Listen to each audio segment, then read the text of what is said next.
Everything we know, from people and ants to stars and galaxies to quarks and atoms, the entire universe, might just be a simulation running inside a supercomputer inside an even bigger universe.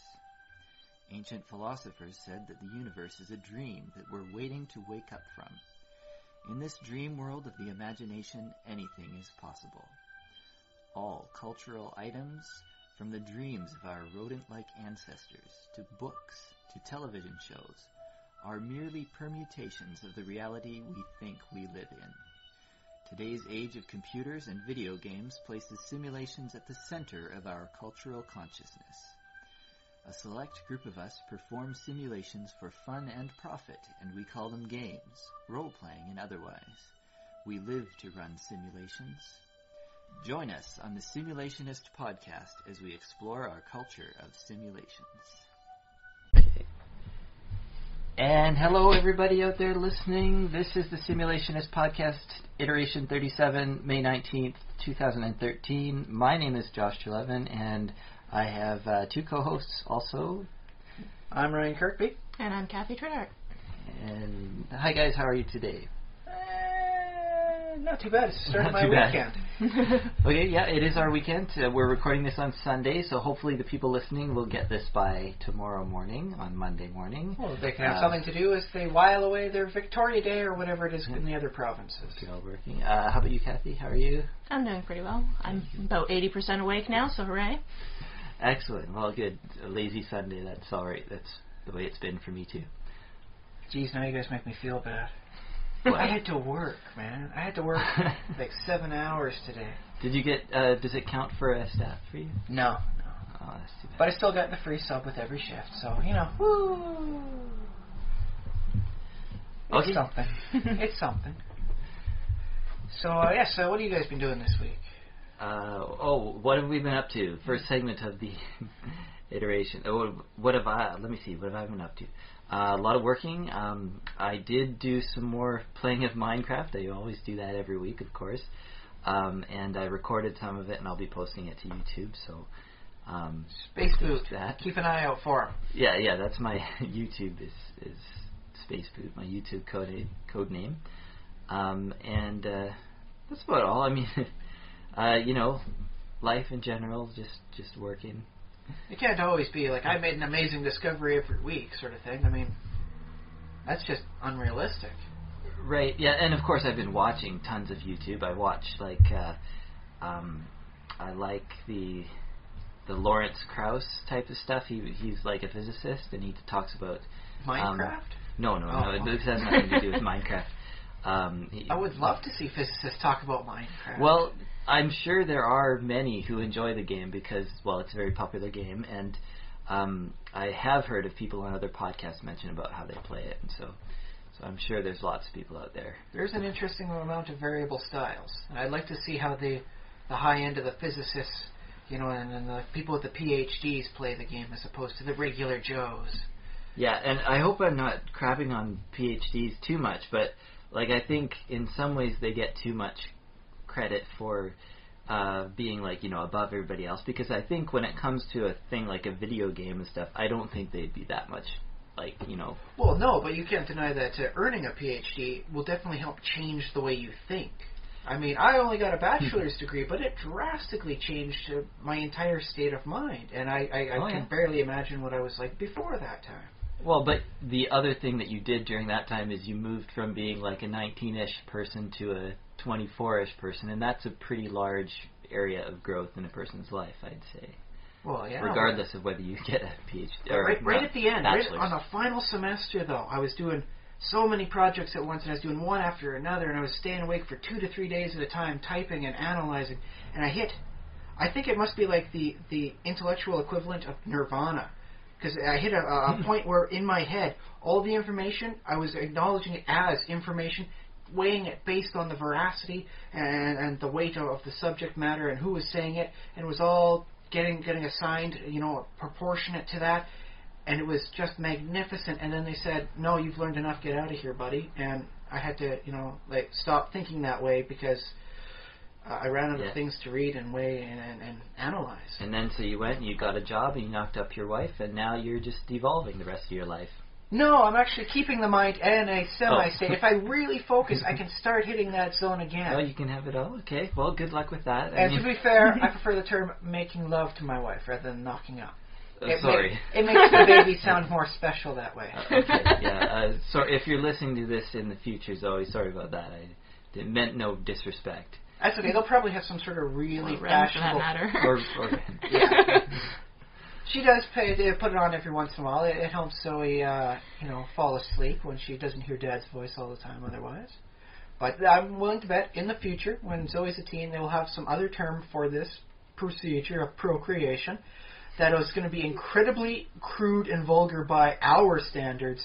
So, just knocking up is going to be like nothing for her. She's not even going to... She might not even know what the term is. It'll be antiquated by then. Yeah, okay. I hope that people are still listening to this podcast when it becomes antiquated. That would be kind of cool. Oh, it'll be retro classy. It'll be like what the hipsters do then. Okay. Okay, so I think I'm done explaining what I did the last week, as much as it was pretty boring, but who should we go to next? Kathy.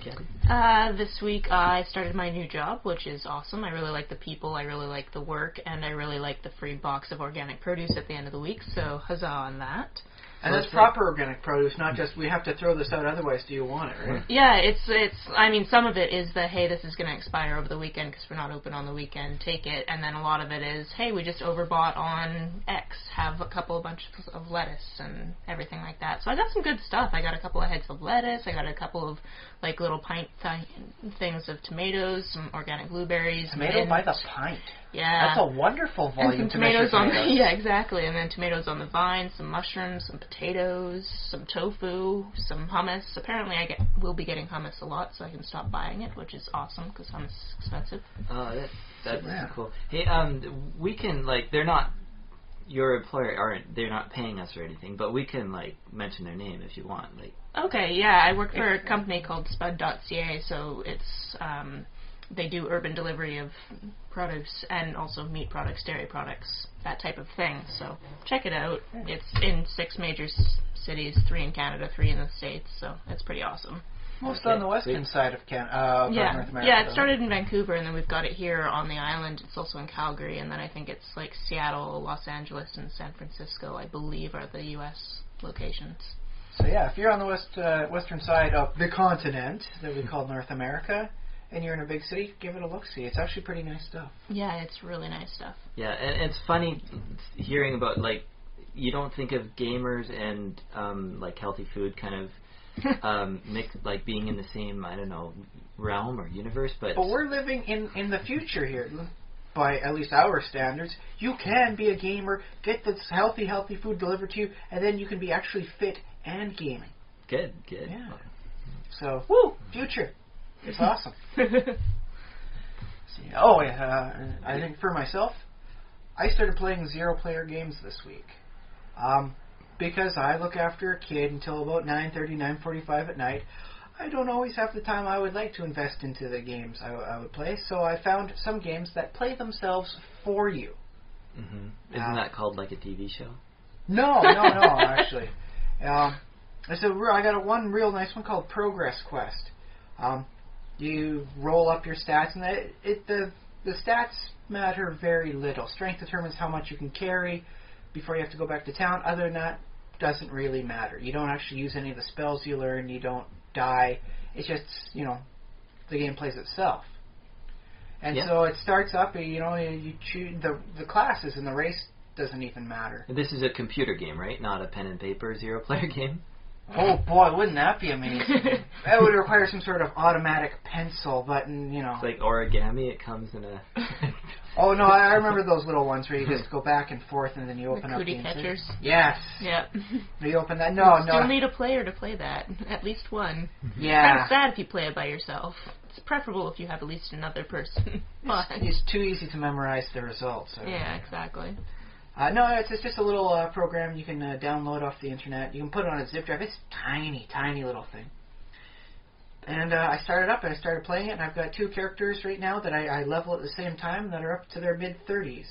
And I've got all sorts of wonderful magic items, and I've got all sorts of wonderful spells, and I'm slaying beasts left, right, and center. So do you just sit there and watch it do its thing, or do you just, like, It check has- on it every once in a while? It Or? has all the wonderful appeal of defragging your hard drive. When you're watching that blue thing go across time and again, which was surprisingly wonderful to watch. But yeah, you'll get a little quest. It'll be like, fetch me a blank, or, exterminate the blank, or placate the blank, and then you'd have to, Blank the blank. Well, you basically just keep fighting monsters, and the quest progresses by itself. Then after a certain amount of kills, quest is done. You get maybe a bump to your stats, maybe a new magic item, better than your old ones, and then you just keep on going. Surprisingly fun and entertaining to have running in the background. Takes up very little computer power, so you can have several characters going at the same time. Like several versions, like the game is in several instances, or how do you? Yeah, I just start the game thing up several times, and I just have them run. I could have the same player, start from the same save system and run them twice and see which one's the better one at the end of the day, and just keep that one. But I'm not that big of a min-maxer, so I'm not going to do that. Oh, but I could. Cool. Yeah. And so I found that to be surprisingly nice, as it makes me feel like I'm still doing something, even if I can't get to the computer, because, I got to make sure the baby doesn't cry for several hours. It's a thing. And I feel like I'm actually doing something, so, it's a good thing then. Okay. Well, that sounds like fun. It's actually an interesting abstraction of the game. Like, you have to go kill so many wild boars, and then you go out and do that. It does that for you. It does the boring stuff for you as well. So I was one part parody, one part farce, one part actually a game that you don't have to play. Is it really a game if you don't have to play it? It beats a game that you feel compelled to play, I'll say that. Well, but if I don't get this done, I'll fall behind in my progression. I really should do it, even though I'm tired. I could use that extra hour's sleep. You say you don't play it, but really, you are making choices. It's just that... I make the choice to start the game. I made the choice to play a character. Yeah. You can randomly generate the name, or you can enter in your own name. Other than that, it's a choice on fictional races. I have a crested dwarf. I could have been a half-halfling. And you chose the dwarf. Yeah. Well, it was either that or like a talking motorcycle. They have some odd classes and odd races. And when the quests come up, does it automatically accept the quest? It automatically accepts the whole thing for you. It streamlines it for your convenience. Okay. So, another choice you have to make is whether to save at the end of it. No, that's right. If something weird happens, you could just not save it at all and just crash the game out, and then no progress done that day. So I can accept the description of the game as a 0-player game, but I could also say that, well, no, it does have a player, and you are, in some sense, inputting at least something into the game. I do find it entertaining to watch from time to time when, there's, okay, I got a bit of a lull going on here. What's going on with my character? It's like, oh, look at that. That's a plus 15. I have no idea what this plus 15 does, but it's 15. That's a plus 15. That's good. That's a big number. I feel good about myself because this thing running in the background is doing good. These numbers are higher than they were several hours ago. That means progress. I've done good today. I don't know why it feels good. It must be some weird thing I've learned from slaying all those boars in World of Warcraft. But apparently I feel good about it. We're harvesting all that rice on Facebook. Hey, I was doing good in that game. And I was helping friends out too. I think you were doing well in that game. No, I was doing good. In that I was trying my best to make sure the spam that everyone kept sending wasn't out to everyone. They were directing it straight to me. I respond to that. No one else has to see any of the crap. I consider that capital G good. Like that was good aligned. That was as moral as you can get for some of those games. Yeah, how come there isn't a well aligned in D&D, like a well alignment? Given the amount of jokes about gazebos, I'm sure they find some way to make jokes about falling down the well alignment. Could be like well, and what's on the other axis? Oh, poor, I guess. Mm-hmm. Well versus poor. You could have a poor character. Not poor as in, like, no money, but poor as in... Well, I guess that's why... See, but yeah, that's why they do it. Although I would like to see a person playing the alignment chaotic rich. Oh. Yeah. Yeah, that basically writes its own story there. Well, isn't that... No, Scrooge McDuck isn't chaotic. I mean, in some ways, but he's also... I consider him to be a neutral rich. Yeah. Paris Hilton and the other celebrities who are famous for being famous, I can see them being chaotic rich. Yeah. Okay. And it actually means they have morals of some sort then if you think about it that way. So hey, congratulations for them. In as much as a fictitious alignment from a non-game will ever give you. So are we talking about conspiracies today? Yes, too? I actually have an interestingly nice conspiracy. Those of you out there who are following the Canadian politics right now are learning about the Senate and all the amazing hate that every Canadian seems to have for it. And so... this is new?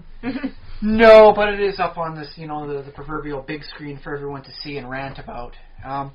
And so, and the progression of who's done what that's so bad for everything.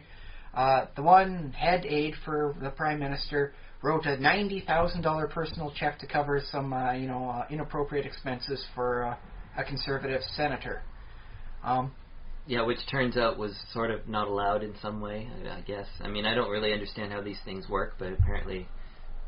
It was a potential breach of interest. And honestly, I think it's kind of, being a bit of a snob just saying, yeah, I can write $90,000 personal check. Sure, take it. Well, the thing dude, is... That's enough for me to live for 9 years comfortably. Yeah. $10,000 is enough to live comfortably. He was saying basically, that's right, I can have 9 years of you living comfortably, just wrote a check for it, there you go, take care, I'm done. Yeah, well, the thing is, I don't live in that sphere, but I understand that things like airplane rides and, hotels in other countries do cost money, and senators have to do that. I don't know why they have to go to other countries, I guess, but... Well, here's some of the things. Is that for these apply for people living 100 kilometers or further away from Ottawa. And some of the people that are 135 kilometers away are getting the same amount as the people living all the way over here in BC.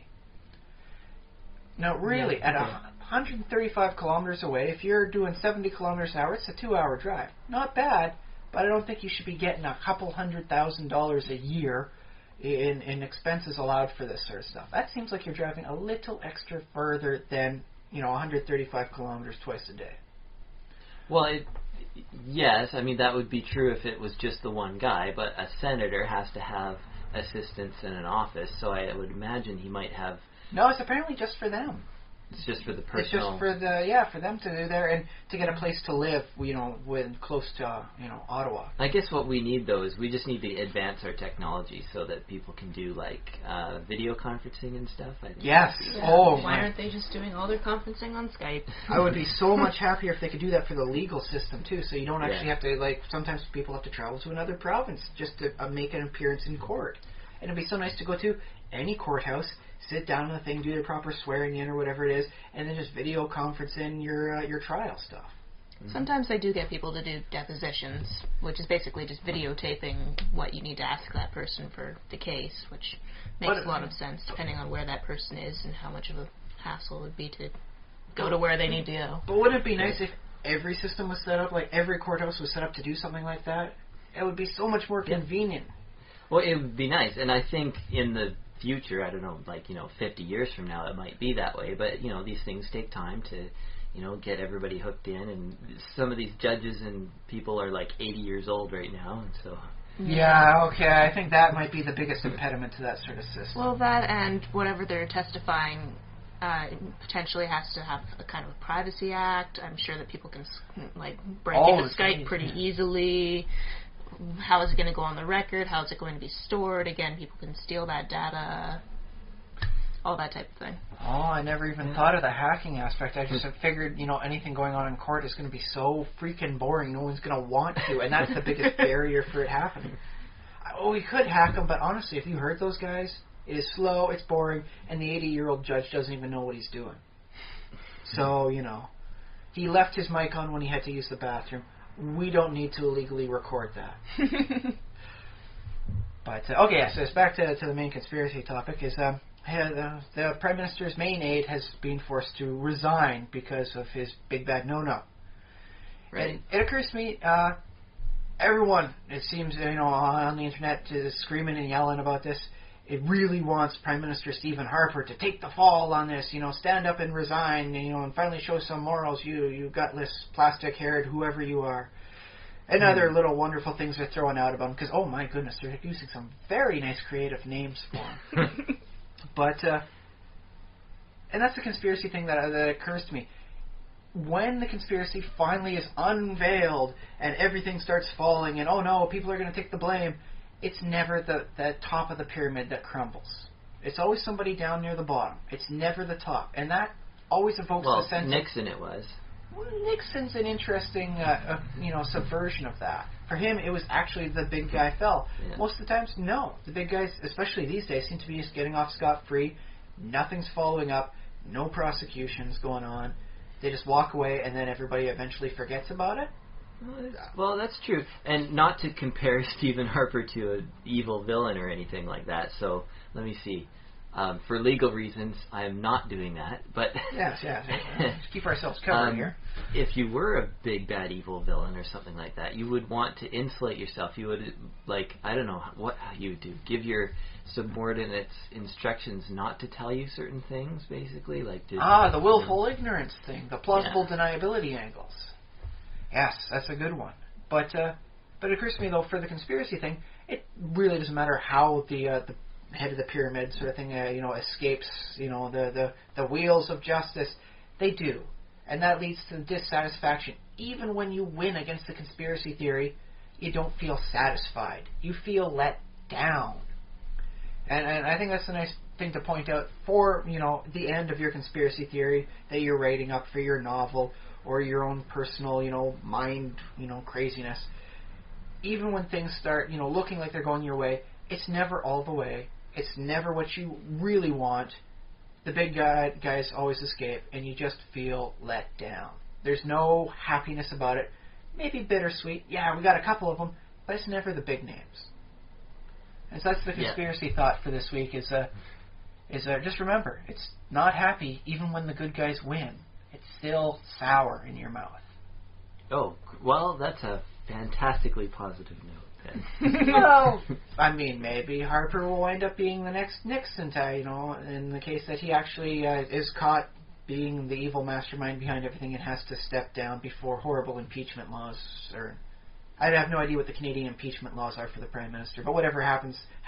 He steps down Should first. Probably look into that, being Canadians, but anyways. Well, it just really hasn't ever needed to happen.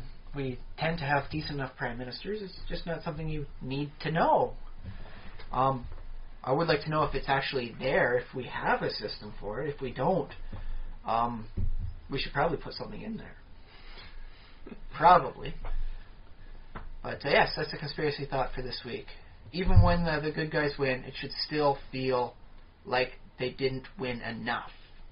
So it shouldn't feel that way. So, if you're telling a believable conspiracy story, there's always some door that's still left. I don't know if it's open or closed now. With the conspiracy theory, it's always half open, half closed. Yeah.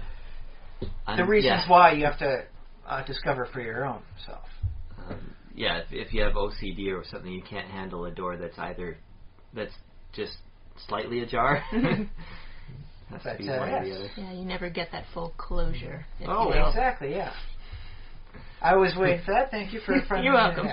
Okay. But yes, even when you win, it should still feel like you lose. It's just a little bit. And that's because that's a nice hallmark of a good conspiracy. They've covered themselves that well. Well, themselves, not everybody that well. Someone always takes the fall. You got to throw someone underneath the bus. That's why we have a bus for this purpose. We have a bus to throw people under. Exactly. You don't want to waste taxpayer dollars by not using the bus. You have to throw people under, right? I don't know. It's getting kind of crowded under that bus, as we heard on the radio on the way over. Yes, there's a lot of people getting thrown down there these days. I think they might start using people as the paving road instead of asphalt now. There's a lot of people thrown down there. But it's not done yet, so, maybe I'll get proven wrong. Maybe I'll have to come on in a future iteration and make a retraction saying, occasionally, it does end on the good guy won note, everybody topples.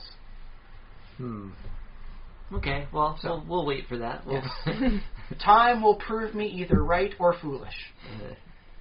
And honestly, I'm okay with either result, because if I'm right, I'm right, and if I'm wrong, the conspiracy is crumbled and all the people would get tossed to the appropriate authorities. So I'm okay to say I'm wrong on that one, if it happens. So, there's your conspiracy thought for this week. There's conspiracy. Though we also have a regular discussion topic. We've thought of some ideas that we're going to toss around back and forth. Right. What is our first one was urban settings. Well, versus rural. Yeah, urban versus rural settings, and sort of like the question I would ask. And by the way, like listeners, as you're listening, and you can feel free to formulate your own answers and write them up and send them to us at the simulationist@gmail.com or any of the other places you reach us. Just send us your thoughts. But don't try shouting at the computer screen because we can't hear you. Right. So Yet. the question is, what effect does the setting, whether the setting is urban or rural, have on your story? And this applies to RPGs or novels or comics or whatever you're using. So I don't know. What do you guys think of that? Well, I do recall some bits where because I grew up fairly rural, where it seemed almost as though growing up in the rural areas was almost like having a time delay from the urban thing. The urban stuff comes up and, oh yeah, this is all wonderful, and then eventually it kind of filters its way out to, in the middle of nowhere, which is where I happened to grow up. And it was like, oh hey, yeah, this is nice and stylish, oh look at these colors, and then it's not until, you start, looking around when you go into the city that you realize, this was cool 5 years ago and hasn't been cool in 2 years. I'm behind the times. So in some senses, like growing up in a a rural area, it seemed as though I was living out of time a little bit. I was living a little bit more in the past. Yeah. And so if you want to have a setting, or you want to have your novel setting, in a contemporary time, but you still don't want to have the cutting edge, so everyone's got whatever bleeding edge technology is going on, put it in a rural area. That way, not everybody's got the cell phone. Or if they do, not everybody's got good service, reception. Yeah. So it's a nice way of taking you back a little bit, but still having all the technological stuff That's an interesting thought, because if you go further back, and if you're like having a historical setting and 200 years ago from now, there might even be a bigger shift between the urban and rural environments in terms of their level of technology. Oh, definitely, because they didn't have the same sort of technological way to propagate the knowledge out. Because, I guess in the mid-1800s or late 1800s, the cities in America started getting electricity, and then, out in the country, it would be like, candles. Going 300 years back or something. Oh, yeah, candles for everybody, and as soon as it gets night, if you're poor, you got to go to sleep, because the other option is sitting around the fire or sitting in the dark. Well, fires are nice, I don't know. It's not bad, but it's the same show every night, really. So... Yeah, because our modern TV is much more entertaining. Well, I think at this point we've technically progressed beyond TV being the thing to watch, and everybody's got their own stuff on Netflix or on YouTube or whatever they want now. Okay. Hulu, I believe, is the one America's doing big on right now. So yeah, we've progressed beyond TV. In fact, you could say right now, if you go to the rural areas where you can't get the high-speed internet to stream the stuff you want, you have to you're forcibly reliant on cable TV to get your TV shows in, and bam, you're back in the 90s, buddy. Yeah. Oh my goodness. Yeah. Kathy, do you have any thoughts on, let's see, the effect of setting a story in... Well, it definitely affects your plot line. It definitely affects what you want to do with your characters. There's, if certain movies were set, say, in a urban setting as opposed to a rural, they'd turn out completely differently. And I'm trying to think of the exact name of the movie I'm trying to reference. I think it's Dale and Tucker... something, and it's basically your archetype of people popular kids go into the woods and they start getting murdered, except for they're getting murdered, but they're not really getting murdered by these two guys. It's just every funny circumstance. Obviously, you couldn't do that in a really, really urban setting because 2 seconds later you'd have somebody on 911 and that type of thing, and nobody would go through a wood chipper or anything like that. So it definitely depends on what you want to do with your characters. Can make a huge impact on whether or not you want to make it a rural or an urban setting. Although I do note that the police in Victoria have had a problem with their CREST system, the Capital Region Enforcement yada yada, whatever else CREST stands for, whereby they could not speak with each other on their radio comms because the buildings were blocking, and it was basically a horrible system. Okay. And the cops, if they wanted to talk to each other, would have to get out their cell phones and actually phone each other. Yeah, instead of the concrete blocking the signals from the radios. So I suppose if you really wanted to keep it in a setting, but make sure they can't just phone 911, you could either put it in, we'll say, a ghetto-type area, or in an area where the setting or the reception is just so damn poor, you don't get it. And then it's an interesting way to make for the sudden isolation. Like, you're in the middle of a city, but you're all alone. But you're all alone in a creepy concrete warehouse where you don't get cell reception. And I think there's bodies hanging on those chains up there. Exactly, yeah. So that is a way to make it more of a rural setting within a vastly urban setting. But as technology progresses, it becomes more and more unlikely, and so people was going, oh, you're really starting to stretch your story here. Why didn't you just put it in a factory out in the suburbs somewhere? Yeah. Although, with modern storytelling genres, there is the post-apocalyptic.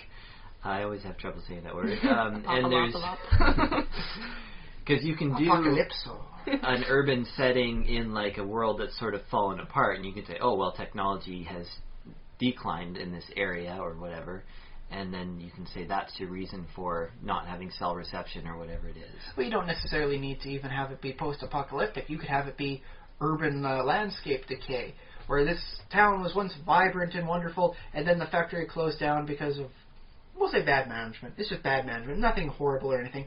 Just just some poor guy embezzled money and then ran off to the Cayman Islands. And so it shut down, and that was the really big source of wages, and now the entire town is just in this wonderful state of decline, empty houses. The cell phone people aren't even bothering to update their cell phones. They're letting the technology just decay as it goes. And when it goes, so do they. They leave, too. And then you get this interesting sense of, it's almost like post-apocalyptic, but you're still in the same world and you don't have to worry about things like nuclear mutants or anything. Unless that's what you're doing, in which case, I guess that's what the factory was about. It's your story, man. You tell it as you wish. Chuds are everywhere if you really look for them. Yeah. Gross.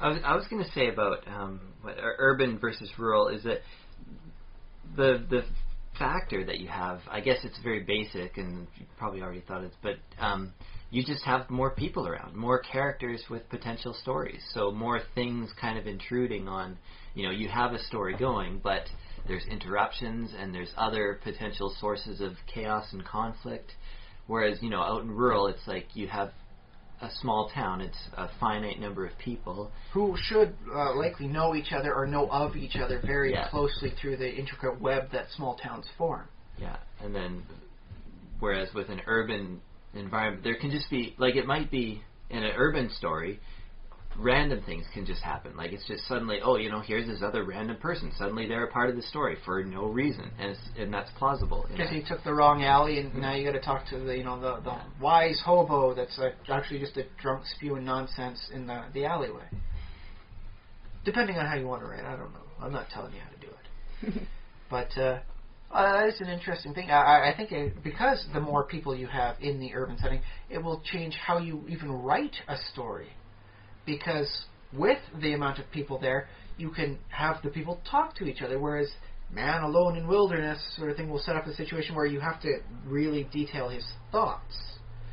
In which case, I suppose if he wants to talk to the trees about it, you could set that sort of thing up, and there's a personality quirk for him. He talks to the trees to vocalize his own things and get his own responses back. But that's a very different story that way, too.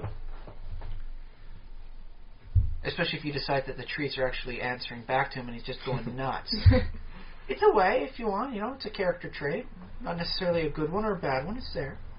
Well, that's interesting because in a fantasy world, or a world where strange things can happen in the wilderness, I was just making a point about the random other characters coming out of the random, like the woodwork, someone coming out of traffic and suddenly being part of the story, whereas in your rural setting, your fantasy or whatever, that random element might be an animal, might be your monster, spirit guide, might be something. Well, it can be mystical or non-mystical, just something that happens. My spirit guide was an orc with a mace.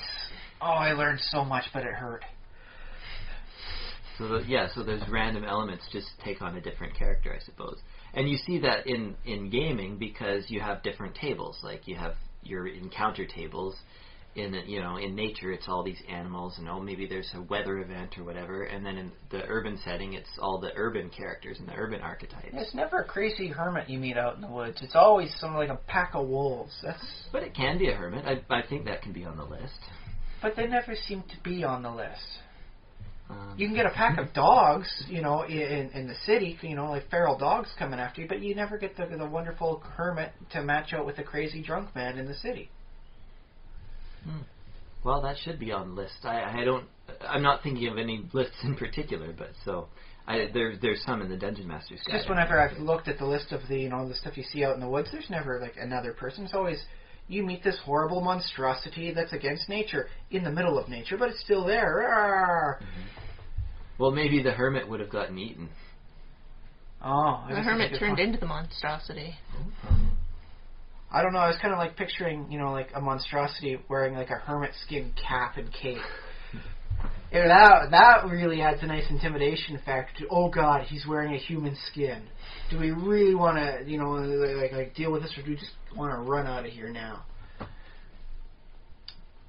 And I think if I ever do tell a story about a woods, it will have a bear with a human skin, like pelt on it, instead of like the human barbarian with a bear skin pelt. Just to show how nasty that bear is. Mm-hmm. Yes. Yeah, that would be scary. That bear would be very precise. Those claws, man. Yeah. They are surgical. This bear is vicious. And apparently knows how to tan skin. I don't know where that comes from, but, whatever. But that's the interesting thing about going at the rural, because eventually if you go far enough rural, you're back in the woods, and that stuff's primal. That stuff's... It always has been, this way, and your little wonderful city that you've made over there doesn't touch us. So there is something about saying, that eventually as you go far enough away from your urban setting, you lose the time. It doesn't matter when you go out there, you're out there and you're in the same time as everyone else. It's almost as though, I suppose you could take a bit from the Australian Aborigines. There's a dream time when the time really didn't exist. It just kept as it is, as it always was. You go out into the woods far enough, it doesn't matter if you're in the year 1000 or 3000, you're still in the woods. Hopefully, for your sake, not lost, but you're still out in the woods. Which is not to say it's not immutable, because I think just briefly pulling out of my head the Blair Witch Project, the addition of cameras to the whole thing very much changed the otherwise I'm isolated in the middle of nowhere, woods, problem. So there's always a way to change it up, make it your own way. The Blair Witch Project, I don't remember. Did they have multiple cameras and film each other with cameras? They did have two cameras. There's the one they were supposed to record, and then they had the small one that they were doing for like a behind the documentary footage. Okay. There was no documentary technically ever made, so there was no real need for the behind it. So they spiced it chronologically between the two. Yeah, I figured that was how it went. Because in a lot of movies and stuff, the camera is sort of invisible, and that's one of the things about Blair Witch is that it's part of the action. Like the camera is a character, whereas in a lot of films, it's just we just ignore the camera. Well, the camera's not there. Technically, you're just this wonderful, just completely ethereal entity watching the situation unfold. Whereas with the Blair Witch, you actually feel as though, yes, you're one of the people there. And that's, I think, one of the ways they managed to hook a lot of people into what was otherwise what people would see as a substandard, type thing. How does this draw you in? It's just a bunch of three whiny people lost in the woods. It's like, no. The film angle makes it be you. You're lost there with them because you're looking through their eyes. Or I guess one gigantic monocular eye. Yeah, definitely. No, camera angles definitely play a big role, and depending on how you use the camera. I watched something this week, I think it was called Chronicle, and at the beginning of the movie, this guy decided he was filming everything, so he had this camera he brought around everywhere, and you see most of the movie through him using this camera, and eventually develops some special abilities where he can, move the camera without touching it. He's got telekinesis, and it does some really interesting angles, so it would be a completely different movie if they used, not that... Just always connected to, like, the side of his face sort of thing. Well, that, or he's holding it at himself, or he's holding it at other people, but it just evolved from there. So it'd be a completely different movie if you were doing classic angles as opposed to what they were achieving with, hey, I have this camera, and I'm a weird dude who just films everything. So as a brief tangent, once he learns to control the camera without needing his hands, does the shaky cam effect end, or do they keep on with the shaky cam? Well, there's never a lot of shaky cam, but he's got some cool angles, like he just kind of plays with it and just kind of like lets it go up to where the ceiling is while he's in bed and just lets it film like 3 other people sleeping in the same room, and just weird angles that you would not traditionally use. Then I, for one, endorse this movie for its lack of shaky cam, because that just makes me nauseous. Shaky cam is a pain in the ass. I love you, Jason Bourne. You are a wonderful character, but god damn, you make me nauseous. Stand still for a minute. Switch to decaf, too. It does seem like they're all really hyper when they're doing that, so... I wanted to bring up another point about the urban environment, and that is this issue of intimidation and competitiveness that you get in cities. Because I watched a show called Hotel Babylon. It's made in the UK. It's about a 5-star hotel located in London. So it's a lot of rich people, a lot of people kind of socially jockeying for that social position kind of deal. And then, they have the staff is all trying to get tips off of the guests, rich people and stuff. And then, London is this bustling, like, huge city, and it's a mega city. It's an alpha city. It's a global city. Yeah, and it really is. There's tons of rich people there, and there's opulence and luxury and all that stuff. And so it can be I don't know, for a writer, it can be intimidating to tackle it because you don't know that world necessarily. Yes, that is actually one of the downfalls to writing an urban story is that if you're taking it for a certain set of time, you have to know exactly what's going on. You don't want it to be the 70s and have somebody whip out like a small cell phone. If they have a cell phone, it's a massive monstrosity that they got army surplus. It's like the size of their forearm. So yeah, no, they're not going to flip out a little Nokia. So you do have to make sure you know exactly what is and what isn't there and the little details. So yeah, if you've never been to London, you're going to have a very hard time writing about London. Yeah, you have to do a lot of research about it, just like how roundabouts are an integral part, how you drive on the other side of the road, how people talk is completely different. Yeah, don't they have like a dozen different accents depending on where you are in the city there? It's supposed to be native to that part? Pretty much, yeah. That would just shut my mind down trying to work everything out then. Who's got what accent? Where are they going? What's it mean? But yes, if you go off to, let's say... I guess there isn't much of a rural anymore in England, is there? Oh, there's lots of rural in England. But is it really primal rural? Oh, yeah, definitely. Like, hey, my town has one street, and, we have a pub, and it's also the post office, and it's also the grocery. Like, there are those towns. So there are the small towns, but do they have, like, the wild rural area, like the nature? Because I remember seeing... It'd be mostly farmland.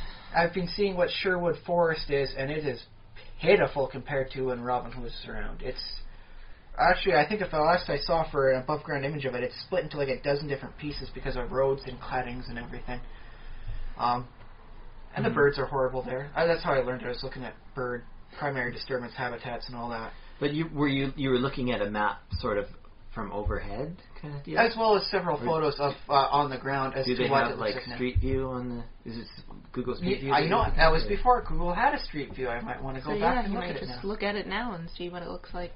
But yes, it's very much not what we here in North America would equate with wild nature, And, well, yeah, we also have a lot more wild nature. I mean, for now, we're way bigger than the UK. We've got lots of space for nature. Let's give it another 3,000 years of development and agriculture and see how we're sitting. So we're not one to run our noses up high in the air against them. Okay. So then I guess. Well, I don't want to actually come out and say that, oh, yes, if you write yourself out in the wild and, the rural areas, that's a nice, easy, lazy way to go about it. But it does seem like it's, provided you've spent some time out in the woods, it would be an easier way to write it, because then you don't necessarily need to know all the little details unless you're really focusing on it. Then, because, if you're in, this area of the North American continent and you have these animals, biologists are going to come and say, no, that is not their habitat, and they would not be seen there. You're doing it wrong. But I think you can get away with hearing, birds chirping. You don't have to describe the pattern of birds chirping so nobody says, hey, no, those are not those birds. They would not be there. Right, and the thing is, those birds aren't reading your books, whereas denizens of a city might actually, or reading your book, or playing your RPG, or whatever other medium you're working in. People might actually care that you've messed up. Hey, that street doesn't actually go to that street. Yeah, that might be potential. Because, let's face it, the people who live in the city, when you don't do it right, can get really upsetting. I remember comics, one issue of Wolverine.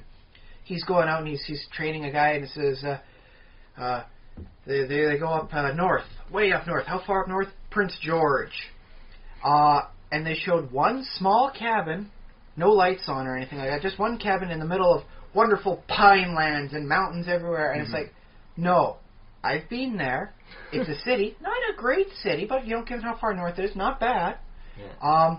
Not really mountainous, and those are not the trees they have in the local area at all. This is not Prince George. This is nowhere near Prince George. You have bungled up this bad. Why did you not do a quick image search first, Mr. Artist? Yeah, I find it's a lot easier to, even if you're writing in a specific place, like Ian Rankin writes all his John Rebus stuff in Edinburgh, which is a city I love, but when you're reading through the book, it's never super specific. He'll mention a couple of pubs, and I'll be like, hee, I've been there, yay. But he won't be like, and it took me 15 minutes to get there by car, or anything like that. At most, it's like, we had to go over the Firth of Forth Bridge to get to this location for whoever murdered who type thing. It's never, completely specific. It will drop little hints just vague enough so that you don't need to get out a map and look and see which way he drove. Exactly. Oh, okay, he took this route here. Why did he take it at that time? The traffic's horrible. Exactly. Whereas I have read a couple of Kathy Reich's books, and sometimes she'll use street names as to where she's going in Montreal, or where she is in, I think it's South Carolina when she's in the States, because she goes between the two of them. And I'm just going, why is there that much detail? I think is it enough detail so it really seems really personal to the people that live in those locations? Or is it because she has lived in those locations? That's basically where she has lived and worked, and that's why she's using those locations? Or? It might just be the added bonus for the people who have lived there. So that way it's like, yes, you've really helped, solidify this in my mind as something that may have actually happened. Mm-hmm. Because I really do. Yeah. I really do know this area, and I see this as plausible because now that this area has been bolted down and seems real, the rest of the story seems so much more, closer to real too. That's fair. Yeah, she could be building up, that kind of trust and that, I guess if she took the trouble to get that right, she must get the other stuff right. Which maybe she doesn't. That's the thing. Maybe. Yeah, well, that's the thing. I don't know Montreal well enough, and I definitely don't know South Carolina. I think that's where she goes. Yeah, so she uses that to build up a line of credit she then spends on, other stuff in the novel. That's but there is the question, though, if that's really necessary. And because some readers will read a thing and they'll say, oh, no, that's wrong, or there's not enough detail, I don't like that. But other readers will be like, why is that even in there? I don't need to know that. Yeah. Well, I think, in the end, this is an interesting case of writing what you know and mastering what is your own.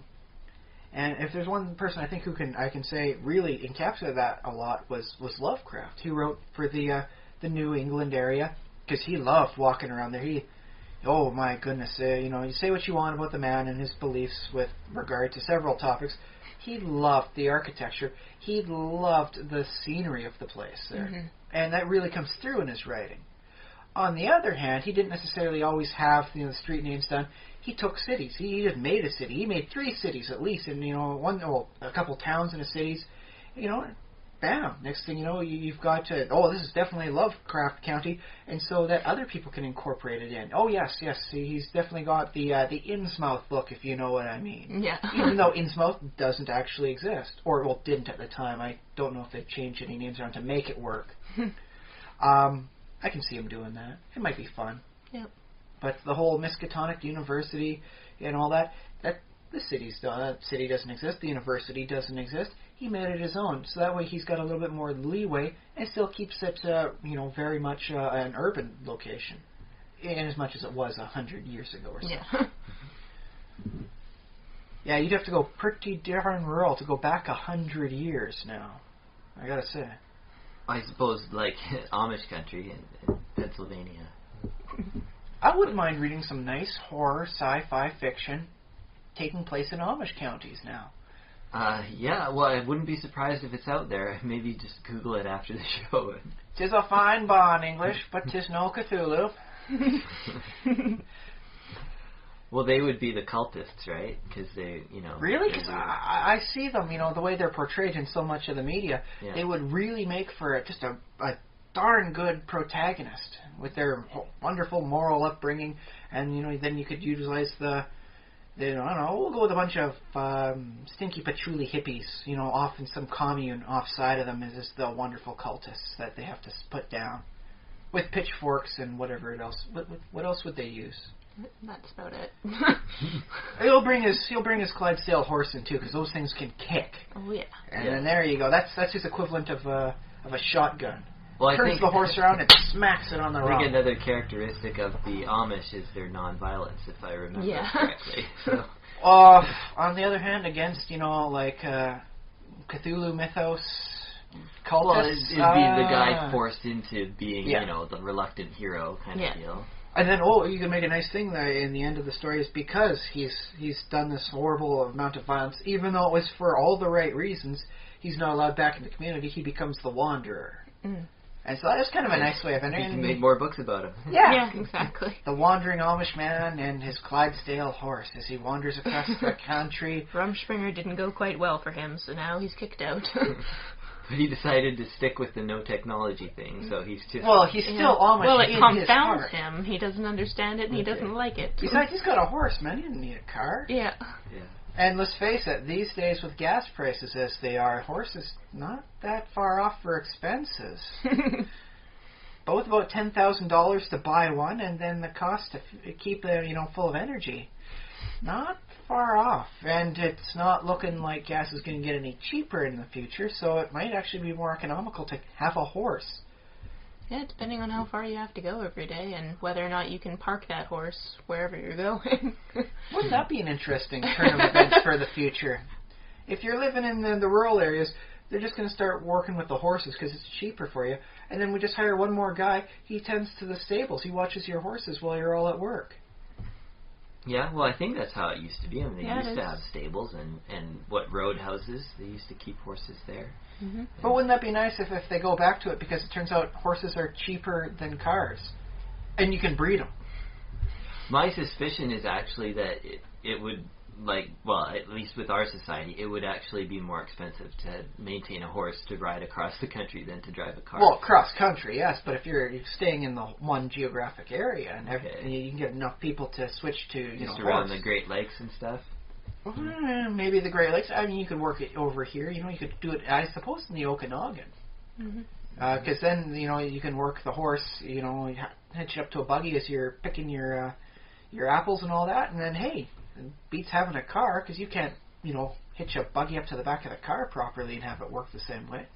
Well, there are theorists who talk about peak oil and stuff. I guess this doesn't come up as often now because we're talking more about carbon emissions and stuff, but people not too long ago were talking about how we're going to run out of oil, and one of the consequences of that would be that we'd go back to a kind of more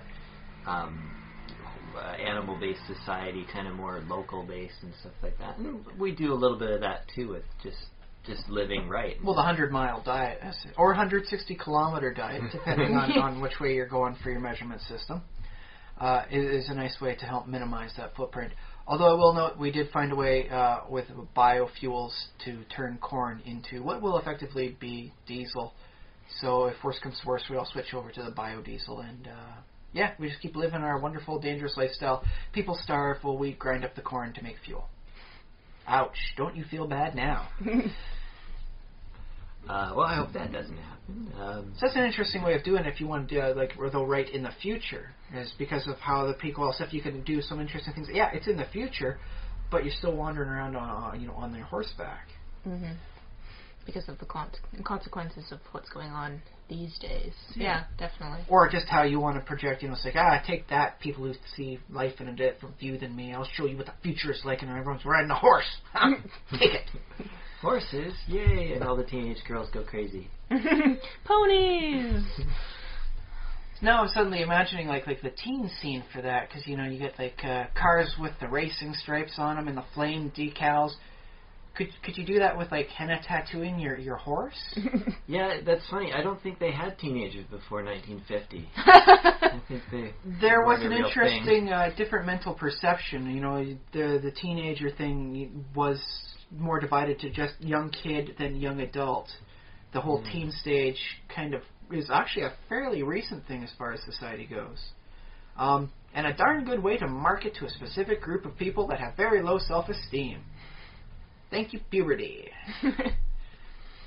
So, I don't know if it was actually done as a marketing thing. It's like, we'll target them in the teenage years. And then the teenage thing came up out of it. But it's fairly recent. As well as, the whole wonderful modding of cars and all that sort of stuff. And having the sexiest car possible to get the chicks, man. So you get the wicked nice henna tattoos on your horse. And, you can pick up babes now. I don't know. It's your story. Write it as you want. It's a nice way to make things your own if you want to do it that way. I like the flames on the back of my horse because it makes him go faster. That's why you put the double spoiler there too, isn't it? Maybe. If you actually know how to braid well enough, you might be able to do it with the tail well. Make a nice fake spoiler on there. It's just, no, man, it's just not actually, to make the horse go faster. It's ironic. That makes me cool. Actually, yeah, if you take the kids nowadays and who play World of Warcraft and stuff, and say the world goes to hell and the apocalypse happens or whatever, but for some reason we still have the culture of everybody likes Warcraft, or well, not everybody, but a lot of people do. And then so you could transition from having your Warcraft mounts to your real life mounts. That might be interesting. Because, there was a lot of people really spending a lot of money and a lot of time and a lot of effort to get the coolest possible mount that they could ride around in town showing it off to everybody. I can see that continuing in real life if we get horses back. That would be an interesting thing.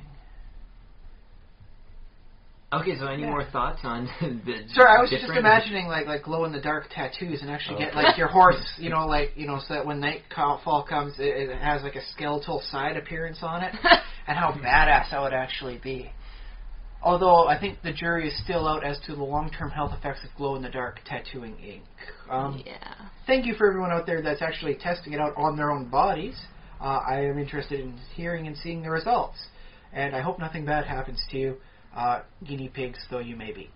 I guess, if it's based on radioactive elements, then it would be bad. But no, they're effectively taking stuff out of glow sticks and tattooing with that. It's a little dangerous. They're working up some more professional stuff now. The second run of the glow in the dark. So this is a real thing. It is a real thing. I've looked into it because.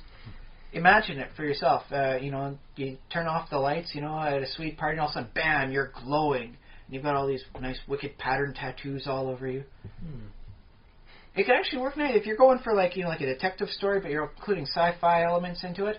How come nothing affects the detective? Oh no, why is the supernatural creatures unable to harm him? And all of a sudden the lights go out when his shirt's ripped, and bam, nice big old glowing tetragrammaton, insignias all there just appear and glow. Yeah. It's not magical himself. It's an anti-magic thing, but it's glow-in-the-dark tattoo, so it's awesome.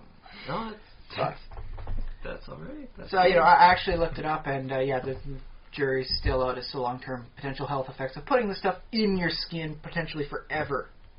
Okay. Yeah. So, But, I said, it'd just be awesome to have a horse that, come nightfall, it becomes the skeletal rider. Or, I don't know, whatever the kid wants to call his horse. It'll probably be something foolish, because, kids. Satan's hearse. Yeah, that could work. I can see that. It's the name of the Oldsmobile in the book I'm reading right now. Well, in that case, it's a reference link to it. There you go. You've just established yourself as part of a greater community as you're an author writing this story, and the people that know this the story that you're referencing get it, and they think, oh, I like this writer. Oh, this writer reads John Green. Excellent. And that's what helps get you as a writer to get the more solid fans, the ones that get your references. The little references, yeah. Which is definitely something that plays in some of my favorite fiction. Like all of the Firefly references within Castle make me laugh every freaking time. So have they actually used the word Goram in there? Not that I remember, but I'm behind by a few seasons, so. Okay. Yeah, I gotta get on that. I do like Nathan Fillion a lot. So he's the best thing to come out of Alberta. Yeah. Okay. Just doing a quick mental tally.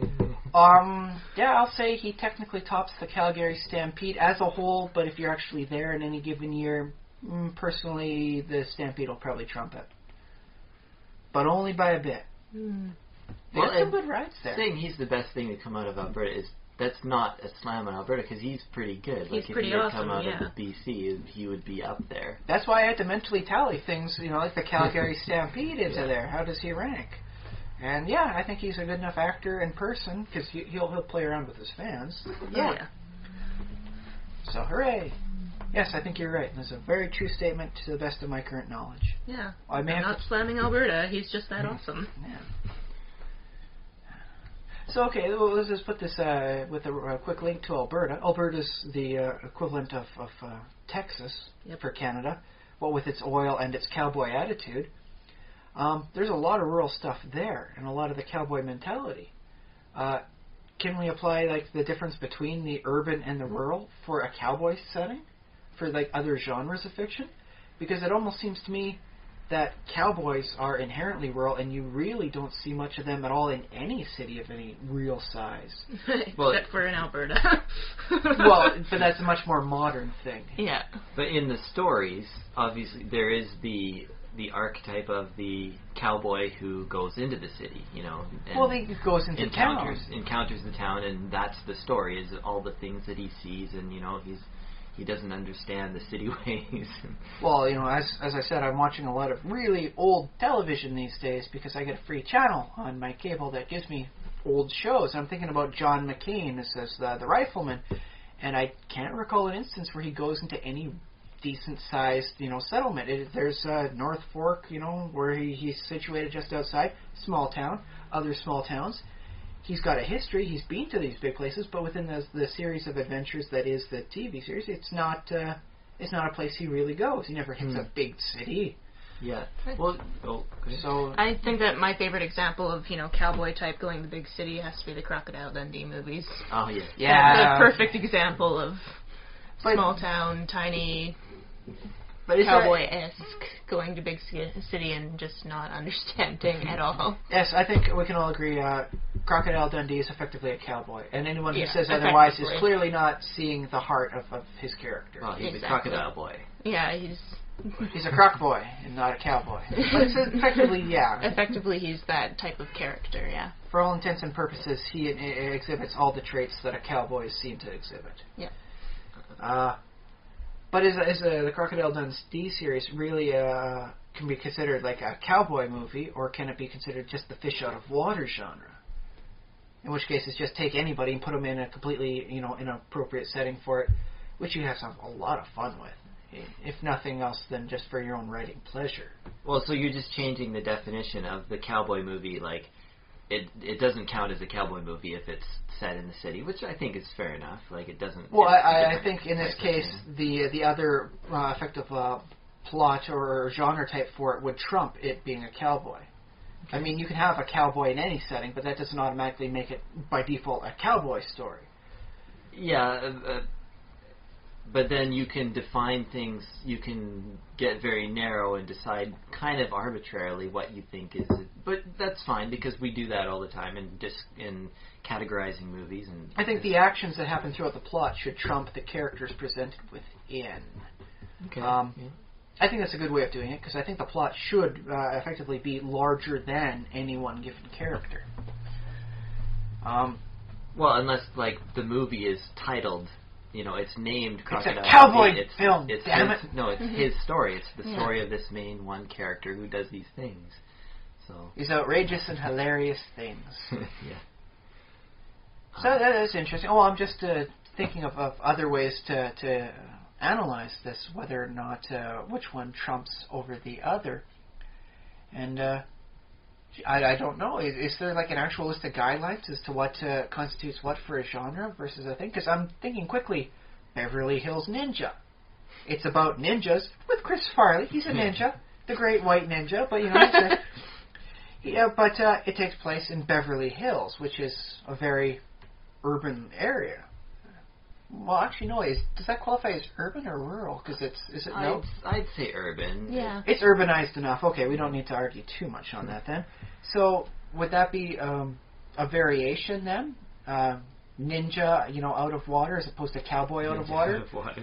Or is it like a ninja story the same way Crocodile Dundee could be seen as a cowboy movie? Or should we just not say it has to be one or the other and they overlap?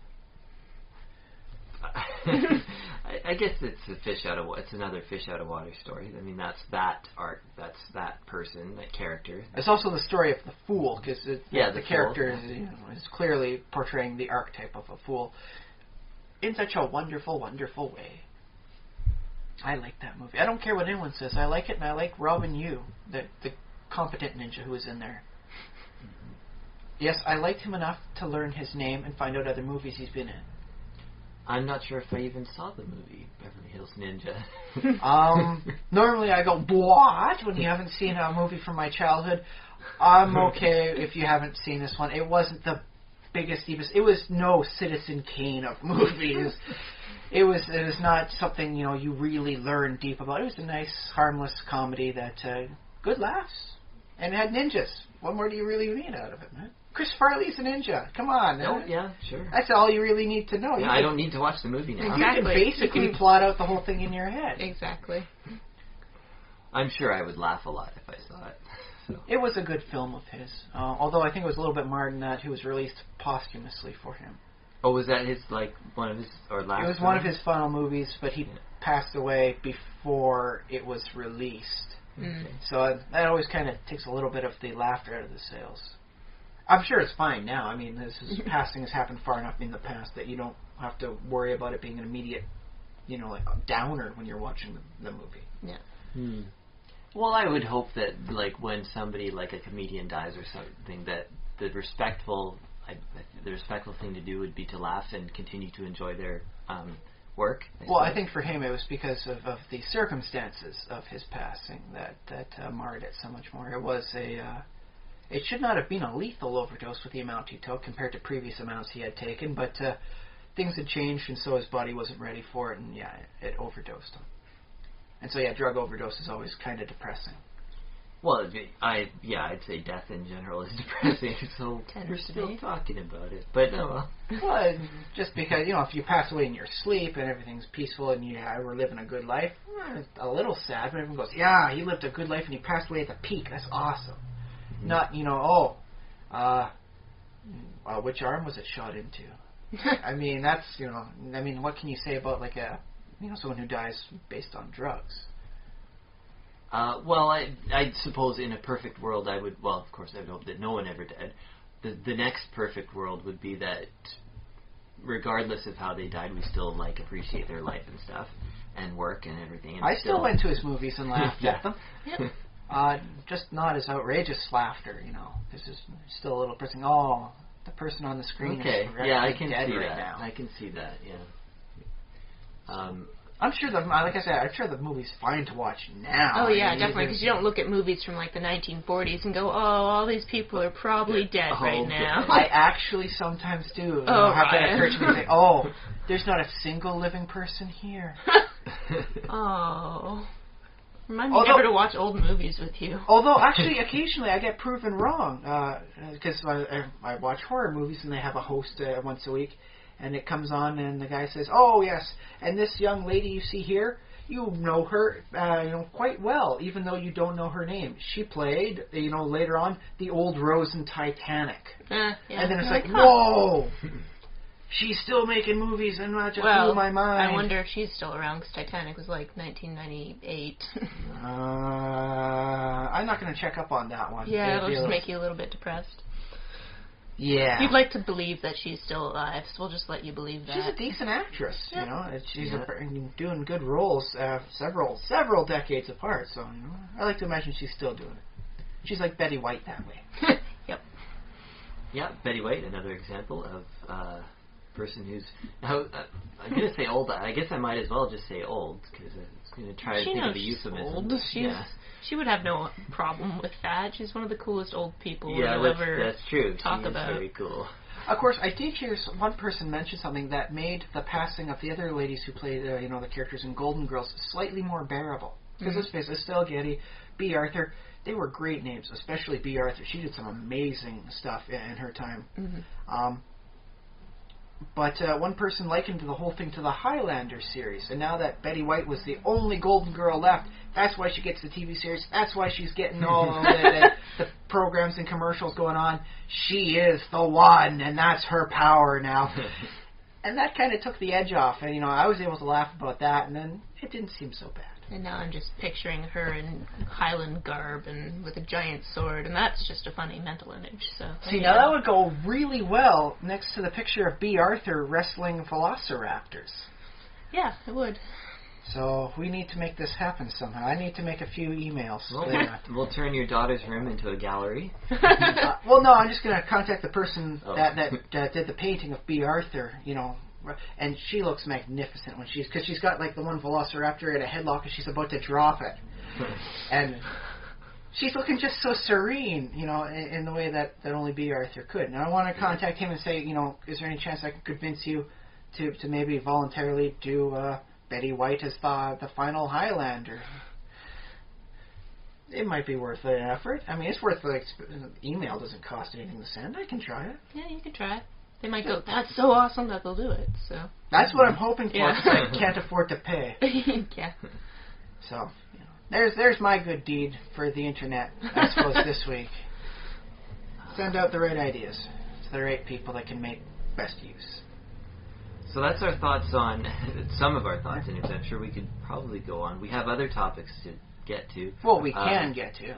We can get to. I want to remind the listeners that email us, send us email, thesimulationist@gmail.com, and go to all the social media and contact us there, facebook.com/thesimulationist, and Google us, because the more you Google us, the better our name comes up in the search engine results. I think we're doing good, but we can always be doing better. Yes, well, absolutely, and we must dominate all of page 1. Well, the main thing we want you to do is send a link, like whatever link you found us on, send it to your friends if you enjoyed this. If you think your friends would enjoy it, if you think we might just be annoying, don't annoy your friends. Come on, man. And if somebody sent you this link thinking that you would enjoy this, and we have annoyed you, why are you still listening? But anyways, thanks and sorry. It'd be the same reason that people spend like an hour and a half, 2 hours listening to Howard Stern when they hate him. They just want to see what he's going to say next. Oh, that's good. Yeah, if only we could be more like Howard Stern. Okay, in the broad strokes, he's a fairly decent person. He apologized to Howie Mandel after realizing he did have a germ phobia and was trapped in the booth. Oh, did you not hear that story? He thought Howie Mandel was doing a skit when he was because Howie Mandel is germophobic. Yeah. So he wouldn't touch the doorknob because the previous person who touched it was doing some pretty nasty stuff that day. And so, Howard Stern thought he was playing like a gag bit, and they were, like, oh, I'm going to fake torment him, and this is going to be great. And no, Howie Mandel was actually kind of freaking out. Like, I can't Just, touch like, the just door. let me out of here, please. And so Howard Stern actually, really apologized profusely Really? when he realized that he was unintentionally, in this case, being an actual dick about the whole thing. So I'm willing to say, okay, he's a decent enough person to apologize when he realizes he's done the wrong thing, which is a lot better than a lot of people on radio, television, and almost any other media format, really. Well, you heard it here. We forgive Howard Stern for whatever he did. We respect him for Okay. for apologizing when he's gone too far. When he realizes he has gone too far. Okay, so have we got another topic? Yes. Okay. I've noticed a few things as I'm watching, because I pay attention to all sorts of things. I see He-Man, I see She-Ra. They're mucking around with their swords, every given episode, but they're not really using their swords as swords. Most of the time they're using it to deflect things. They're using it as a shield. She-Ra can turn her sword into a rope. She can turn it into a helmet, whatever the heck she needs for the episode. She just says sword to whatever and it becomes that. But she doesn't really use it as a sword. No, I think we can all understand why. It's a kid's show. He-Man chops Skeletor in half, just down, completely bisects him. That's not making it to air. It would be kind of awesome, but it's not making it on the airwaves. It made it to Tom and Jerry. Well, yeah, that's a different thing, though. I mean, He-Man was held to a standard that they had to hold because Hasbro said, we got to sell toys, so knock it off. This is not getting it to air. We got to make sure it's kids-friendly all over. Because they had that sort of level of this is potentially real, kind of, maybe, sort of. Okay. And so it occurred to me that, although they have a weapon, they don't use it as a weapon. They use it as a non-weapon, really. And then I was listening to Jian Gomeshi earlier this week, and he was talking with Dan Brown. And Dan Brown was saying, for his main protagonist in the Da Vinci Code, he had a stipulation in the contract that says that he cannot, no martial arts, he cannot carry a gun with him. So when they're making the movie of the character of that was a specific Robert Langdon. was a specific clause in there. Yeah, no, Dan- you can't Dan alter Brown the plot says- so that he's packing heat or kicking ass that way. Yeah. If he's getting in a situation, he's got to come out of it through his mind. Because that happens often in book characters that get carried over to movies, is they'll turn in from somebody who doesn't have a gun or a pacifist to the kind of the... He's got 17 different guns, and he's jumping off buildings and then just landing and running away. No shattered kneecaps or anything. Okay.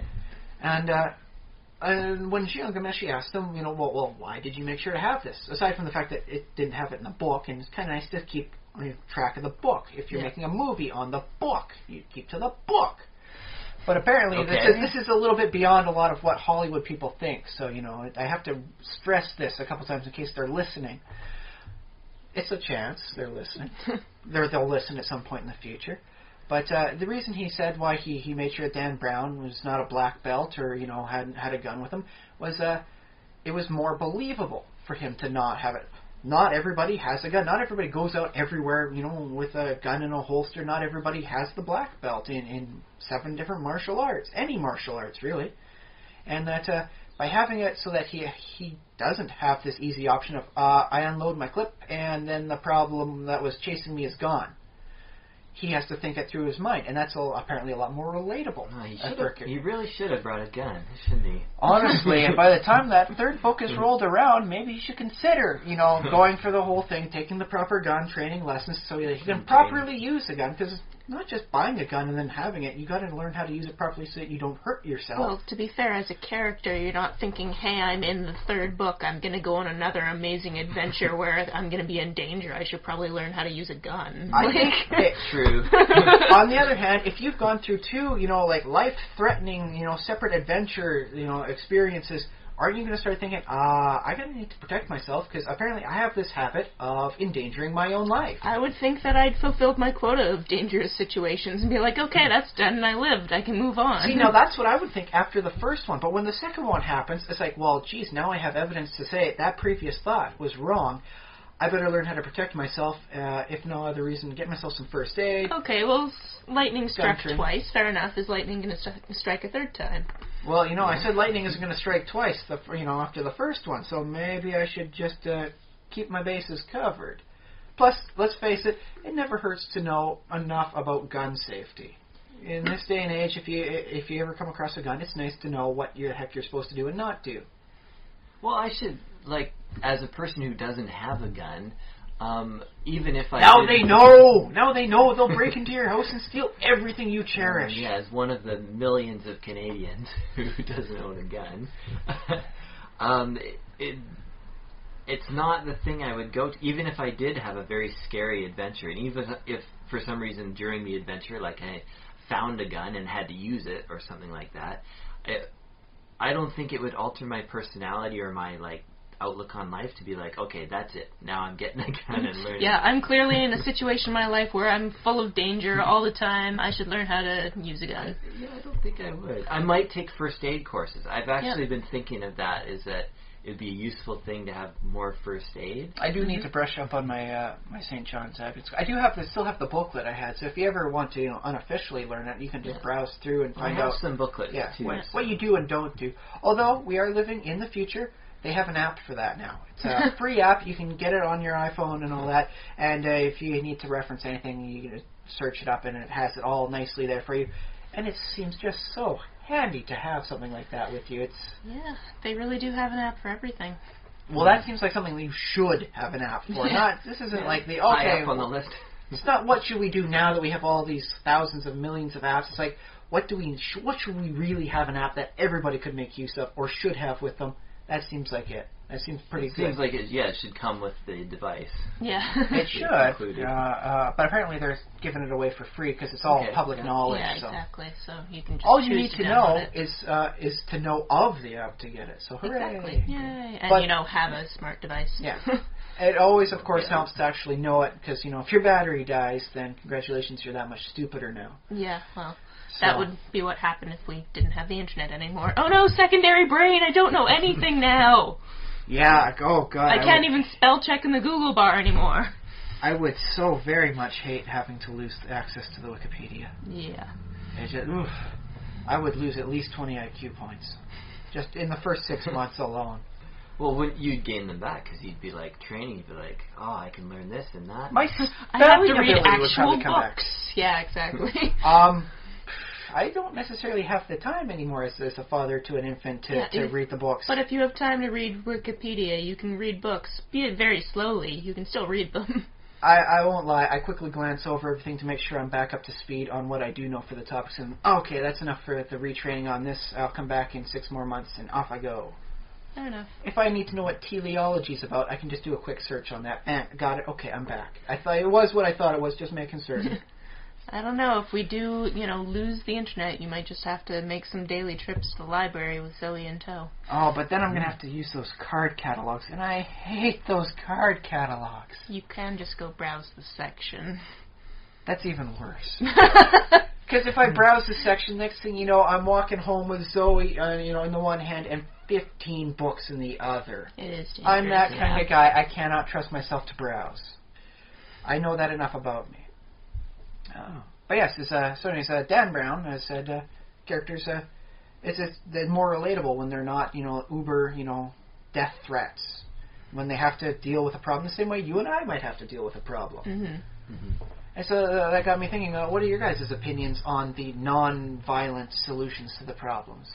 Because it seems to me in all video games and the role-playing games, it seems the answer is I, kill it with my crossbow, with my shotgun, with my sword, with my nuke, with whatever the heck I've got. The answer is kill it.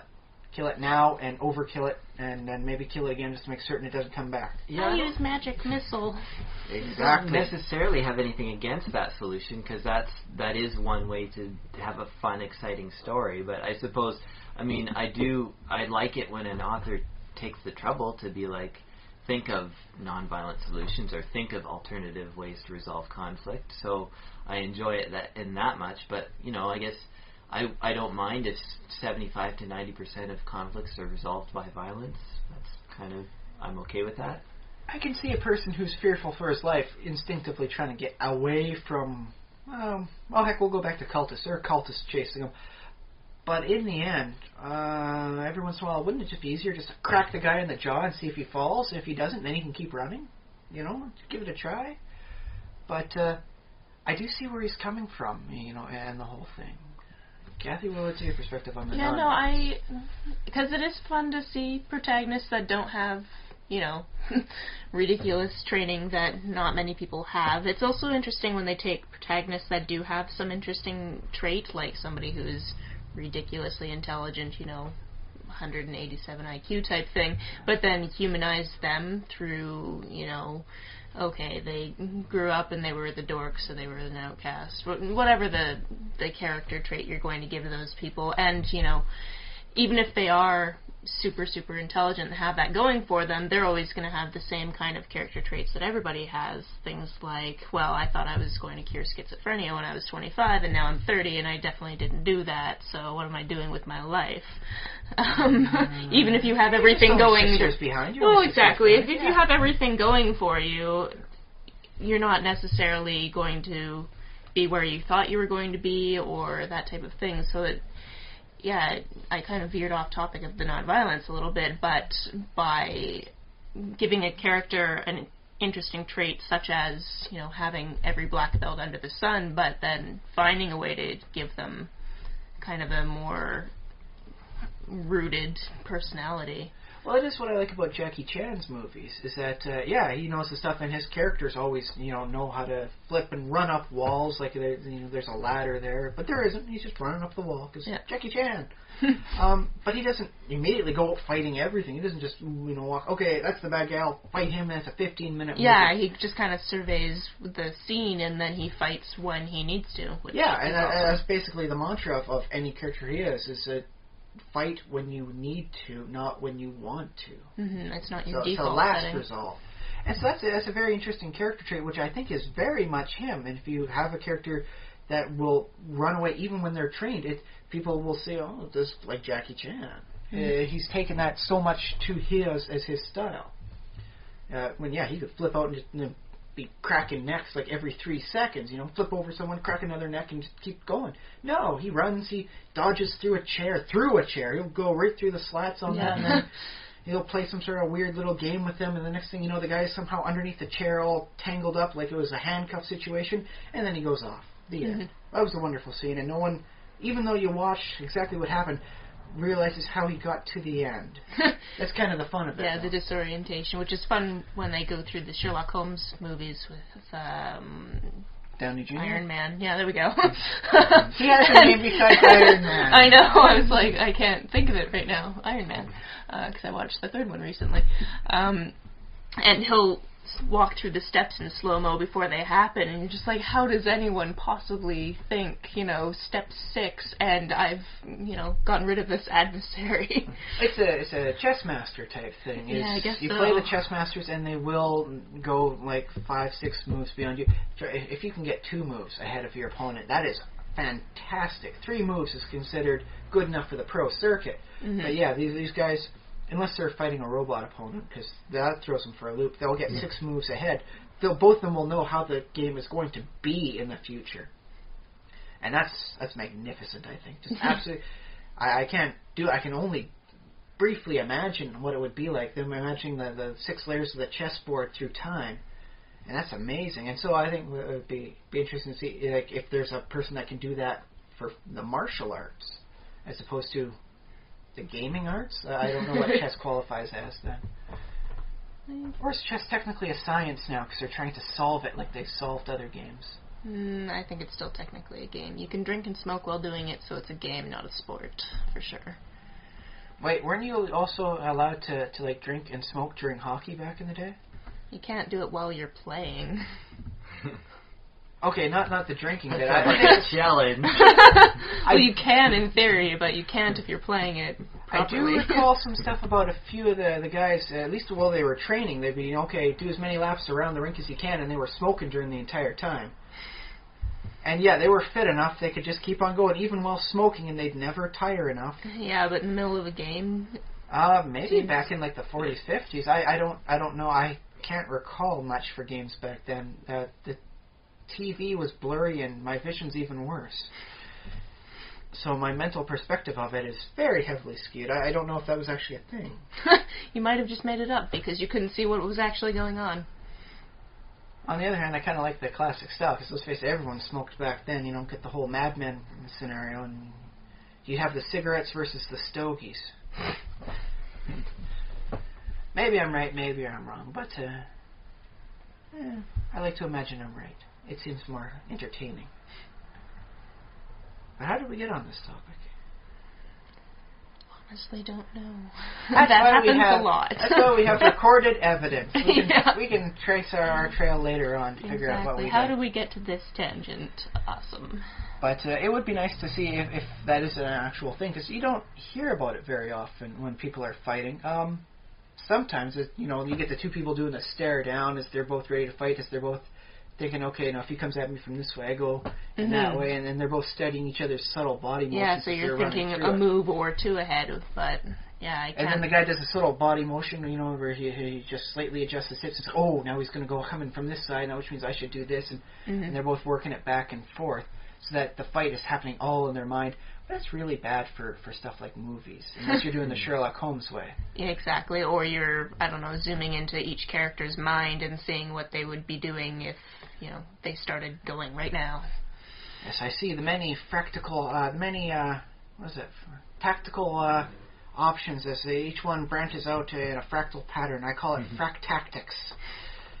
The thing is, I don't know too much about it, but I think the way to achieve that level of awareness in a fight is basically just you have to train your body and your muscles, because the human mind isn't fast enough to anticipate. I've heard people talk about this with football players, in that, when you're in sneak the up moment, behind them because they're prone to tackling.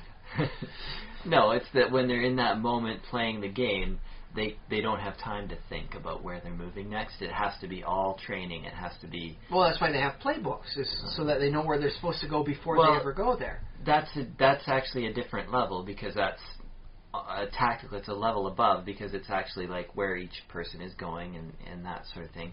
But the actual where your hip is, like a few centimeters off, that can make the difference. Shattered pelvis, and then you just get up and you're fine. Yeah. So it's more about muscle memory and muscle training. And that's why they drill with practicing. And to get the proper form. Yeah. You're also paying them several $1 million. You better make sure they train. Yeah, that's another factor. Yeah, I guess that would make a lot of sense, especially say something like breakdancing. It would be the exact same thing. You'd have to train your body to be able to do those things, because I couldn't consciously think to myself, okay, now I'm going to do this spin 10,000 times, and then I'm going to break into this bit. Couldn't do it. I like the thought that dancing is similar to things like football and martial arts. So they all have that aspect to them of... Yeah, they're all training. Sports, and you have to train for all of them. You can't just, walk into a room and bust a move of that proportion without your body knowing what you're supposed to be doing. Oh, trust me, I know that. I'm still trying to get that shuffling move. It just won't work. I can't get it to go, and my muscles just can't figure out the proper coordination. Every day you're not shuffling. Every day I'm trying and failing to shuffle. So I'm still trying, though. Well, there you go. Well, this has gone on for about 90 minutes of conversation. So hopefully we've got thoughts. A nice couple things for everyone to think about. How you want to make your characters, whether you want them to be violent or non-violent, and what it means to have them be that way. Exactly, and where to put your characters and how it's going to affect the story you want to tell. It would be an interesting way to cross-combine this, having a pacifist in the woods. Because I don't think the bear's going to respect that. Although it would be vastly entertaining to somehow get a bear, all trapped up in a dead tree, the same way Jackie Chan traps you in a ladder or whatever he's doing for that week. Well, if you were Crocodile Dundee, you could hypnotize the bear. Yeah, just stare him down. Oh. Wait, can he actually do that with North American animals, or is he purposely specialized only in Australia? I'm pretty sure he did with a few animals while he was in New York and that type of thing. I know he was able to at least fake do that with lions in the third movie. I'm not certain if it was for the previous ones, because it's been a while and my memory's a little blurry. I gotta brush up on my Dundee as well. And the thing is, it's effectively it's magic. He's basically a wizard of some kind. Hey, there's some interesting things you can do for hypnotizing chickens. That is completely real. So do you think that... I wonder if you can actually hypnotize crocodiles. Well, there's some tricks to it. I know with things like a cougar, when you break eye contact with it, that's when it'll attack you. So long as you're staring directly into the eyes of the cougar, blinking as little as you can, and making yourself as a threat, the chances are it won't attack unless it's like dangerously hungry and crazy. Yeah.